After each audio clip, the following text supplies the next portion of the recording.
Hello everyone, welcome back to the channel. So in today's video, I'm going to show you exactly why your RV's air conditioner keeps tripping the breaker and how you can identify the actual cause before replacing any of the parts. So first of all, the very first thing that you need to check is when the breaker trips.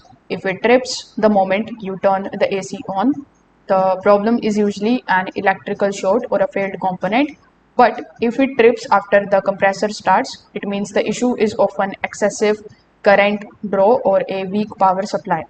Now, you need to also verify the power source.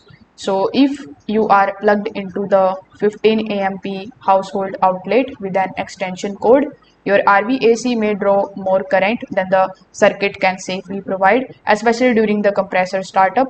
So, whenever possible, make sure that you connect it to a dedicated 30 amp or even 50 amp RV hookup using the proper RV power code. Now, the next thing that you need to inspect are the air filters and the rooftop condenser. So, restricted airflow forces the compressor to work harder, increasing its amperage and making the breaker trips more likely on the hot days. So, you can try these easy fixes and see if it is now working properly again. So, if this video helped you out, make sure that you like this video and subscribe to the channel. Thanks for watching.